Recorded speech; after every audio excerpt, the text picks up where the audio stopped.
The stock market can seem complicated, but it's simply a place where companies and investors come together. Companies need money to grow their businesses. They get this money by selling small pieces of ownership called stocks or shares. Investors buy these shares hoping their value will increase. This allows them to share in the company's profits. The stock market is a marketplace for these transactions. It connects buyers and sellers of stocks. Think of it like a giant online auction where prices go up and down based on supply and demand. Investing in the stock market can be a great way to grow your wealth over time, but it's important to understand the basics before you get started. This guide will give you a basic understanding of the Indian stock market. We'll cover everything from the different types of stocks to how to start investing. There are a few key players in the stock market that you should know. Stock exchanges. These are platforms where stocks are bought and sold. In India, the two main stock exchanges are the National Stock Exchange, or NSE, and the Bombay Stock Exchange, or BSE. Think of them as marketplaces for stocks, brokerages.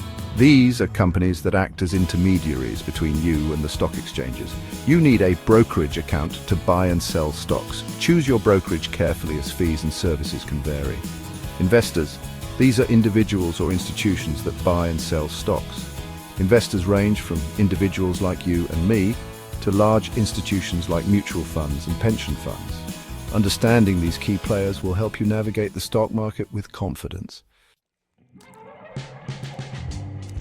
There are two main types of stocks: equity stocks and debt stocks. Equity stocks represent ownership in a company. When you buy an equity stock, you become a shareholder. This means you own a small piece of that company. You benefit when the company does well and its stock price goes up. However, you also share in the risk if the company performs poorly.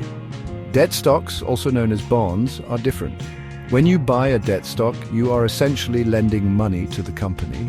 The company promises to pay you back the principal amount with interest. Debt stocks are generally considered less risky than equity stocks. This is because you are entitled to receive your principal back at maturity. It's important to understand the difference between these two types of stocks. This will help you make informed investment decisions. You often hear about the Nifty and the Sensex in the news, but what do they mean? These are stock market indices. They track the performance of a group of stocks. They give you an overall picture of how the market is doing. The Nifty 50 is an index of the top 50 companies listed on the NSE. It represents about 65% of the total market capitalization of the NSE. The Sensex, also known as the S&P BSE Sensex, is an index of 30 well-established and financially sound companies listed on the BSE. These indices are like barometers for the Indian stock market. When the Nifty and Sensex go up, it generally means that the market is doing well. When they go down, it indicates a decline in the market. Section 5. Your first steps to investing in the stock market. Ready to start investing in the stock market? Here's a step-by-step guide. First, open a DMAT account. A DMAT account is like a bank account for your shares. You need one to hold and trade stocks electronically. You can open a DMAT account with a SEBI-registered broker. Second, fund your account. Once you have a DMAT account, you need to transfer funds into it. This is the money you will use to buy stocks. Third, choose your stocks. This is where research comes in. Don't just buy any stock. Take time to learn about different companies and their performance. Consider your investment goals and risk tolerance. Fourth, place your order. Once you've chosen your stocks, you can place an order through your broker's trading platform. You can choose to buy or sell stocks at the market price or set a limit order. Investing in the stock market is easier than ever with online platforms and resources, but always remember to invest wisely and within your means. Section 6. Rewards and risks. The two sides of stock market investing. Investing in the stock market offers the potential for high returns.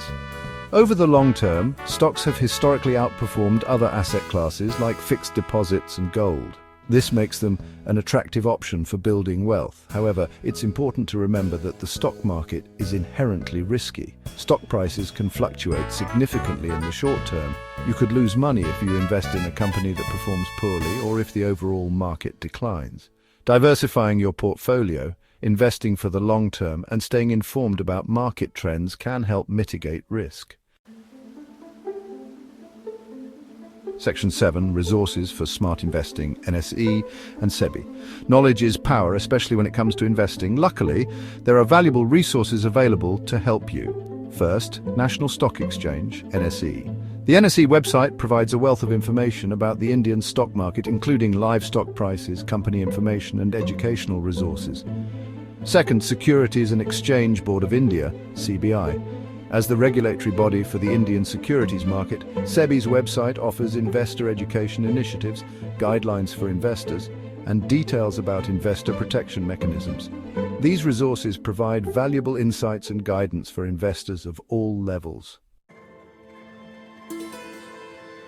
Section 8. A final word. Knowledge is power in the stock market. The stock market can be a powerful tool for building wealth, but it's important to approach it with knowledge and caution. Don't let the fear of the unknown hold you back. Take the time to learn the basics and understand the risks involved. Remember to invest wisely, diversify your portfolio, and seek professional advice when needed. With the right knowledge and approach, you can navigate the exciting world of the stock market and potentially achieve your financial goals.